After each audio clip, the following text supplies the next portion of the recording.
Welcome back to another episode of the Casey Campbell Podcast. Casey Campbell with you, of course, and we are pleased to be joined by Grant Achillies, the head coach of the Brown baseball team, of course, from the Ivy League. How's it going?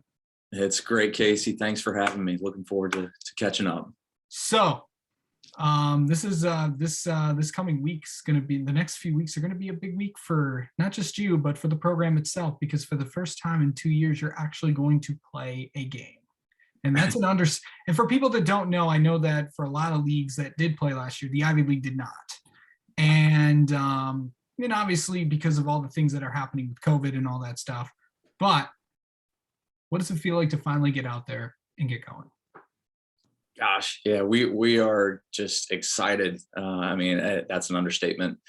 Our kids have been working hard for the past 2+ years in training, and it's been over 3 years since we played an Ivy League team. So we're excited to get back at it, and that's been the fun part, is just as we've gotten back into our spring practices and our preseason, just seeing that competitive spirit when the pitchers are facing hitters. So we're already excited to face another team. How do you keep kids motivated and all that stuff? How do you keep kids there? Because they're going to school for academics and doing big things, but how do you keep them there? Because all these other leagues are playing and we're not. How do you keep them there?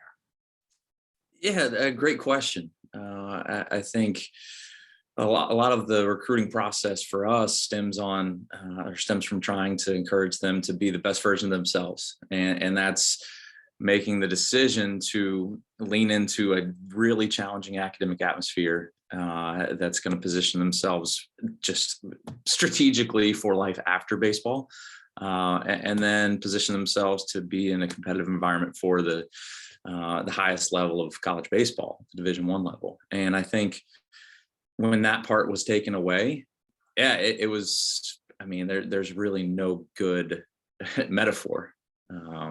But I think our kids, they looked within. They said, how can we continue to get better? How can we continue to train? How can we make the most of it? And for a lot of them, that was, all right, let's get outside of this current environment academically and stay together, go train in Florida while taking classes online. And then when things return to whatever the next version of normal is, we'll be back at it together on campus. And that's kind of what the last 18 months has looked like for us. Okay. So for people that don't know, take me around the diamond. For people that may need to fill in on who's going to be out there for you guys, kind of go around and tell everybody who's going to be out there for you.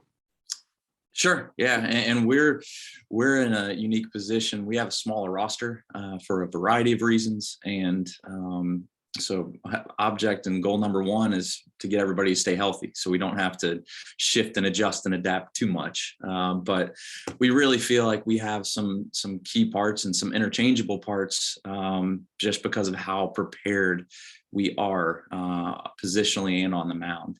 And it's been adding to the competitiveness for us. But behind the plate, we've got a junior named Jake Burley. He's been positioned as the front runner for that spot. And again, just trying to remind myself every time as I talk about him as a junior, he hasn't played an Ivy League game. So, but Jake Burley behind the plate, Ryan Mara at first. And then we have 4 infielders who are really going to be duking it out for the 3 infield spots. You have Reese Rapoli, Charles Crawford, Ray Sass, who's kind of emerged as our shortstop, and Gunnar Borey, who's on the left side of the infield, short or third. So those guys on the shortstop, second base, and third base spot, I think they each provide something unique offensively too. And so as the defensive set starts to provide more clarity, we'll have some opportunities throughout the weekends. In the outfield, Darian Morphew, he's a junior for us. He's going to anchor down the center field. And then you have Jackson Hipp, who's a senior. in right, most likely. You have Jared Johnson and Nate Brasher, who have shown themselves to be very capable, both defensively and offensively. And then more of an offensive DH option for us, Chris Lang. He's a power left-handed bat. He's battled through a little bit of injury so he's missed some of the front end, but he's really showed well. So positionally, that's where we're looking. Again, thin, but if you have the right guys on the field, you just got to keep them healthy. Yeah. So now on the mound, we've really had the emergence of 4 starters to this point. And as we're transitioning closer towards the season, that'll come more clear in the picture. But you've got Bobby Olson, Zach Fogel, Toby McDonough, and those 3 have really positioned themselves well. I think Gage Lockhart has really shown himself either as a starter or a back into the bullpen guy. And then knowing that all 27 outs are very critical, we see our relievers as just as critical as those guys getting the beginning outs. Senior Charlie Bielenson has been a really solid guy for us in the past, and we look to see that from him again. The emergence of some of our younger guys, Paxton Myers, Jack Seppings, Sam Duncan, Santosh Gautam, those guys have really, they've been tough to hit. I mean, from an offensive coach's perspective, I don't like facing any of our guys. So I think that's been a key for us as we look to perform, is how are we doing against our own guys who know how to get us out and who are in the low to mid 90s with regularity. We also have a couple seniors for us who they're coming back from some injury as well. Josh Wilder, Greg Strickland, and Ryan Kuntz. So those 3 guys for us, we expect them, when healthy, to be in a fully functional capacity out of our bullpen. Yeah. So how many of those guys that you just mentioned played in an Ivy League game? Oh gosh. So it's probably, I mean, Jackson Hipp and Chris Lang were the only ones around positionally. And I think they each may have gotten a couple of at-bats at that point in time. And some of the seniors, they very, very sparse in terms of guys who have had not only exposure to the Ivy League setting, but actual game time. So less than 5. Yeah. So how do you it's kind of like a team that you basically everyone's, do you feel like it's that kind of like that first day of school feeling where, this is like, we're trying something new for the first time? Is it that kind of vibe a little bit around the guys?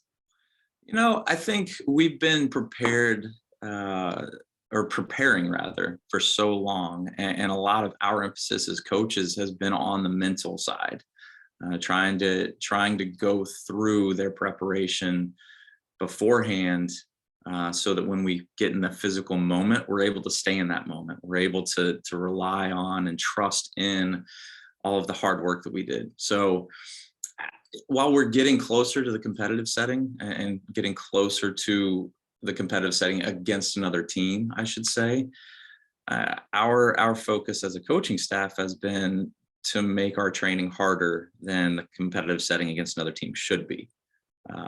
And so I think to that point, we feel like instead of the first day of school, I'd say this is the more of just a fresh start, a clean slate to the transition from middle school to high school. Probably not good, because you start out from the top and you go to the bottom. I would say, like, you go from junior to senior year, there's a confidence that our guys have because they've been training, and there's a confidence that they have that their teammates have been training. So there's a trust that they've been able to build within, that's been really exciting to see develop over the course of the last 6 months, especially. So with that, how do you think the league's gonna look? Oh man, gosh, after far too many conference calls and far too many just texts and chats, I know those other coaches are excited and ecstatic, and I think we're all entering the unknown, just to see what it's going to be like, to see what we have. I think the preseason previews that I get from a lot of the publications, it's like, I mean, I know what I think I have. I know the kids we have, but there is so much different when you go out for the first time and you travel and you're sleeping in a hotel room and you go play somebody else. But I think if I can say anything about it, we'll all be hungry. We'll all be as ready as you can be after a 2.5, 3 year layoff. All right. Well, I know that I'm excited to see you guys out. I can't imagine what you're feeling and what the players are feeling, what everyone's feeling to see Brown back out there, and also the rest of the Ivy League back out there as well. So, Grant, I wish you luck in your first game, and let's have in the first game back in like 3 years, and congrats on getting through all of this. And let's have you on again sometime, and we'll talk about how the year's going. Thank you very much, Casey. Thanks for having me. Looking forward to it.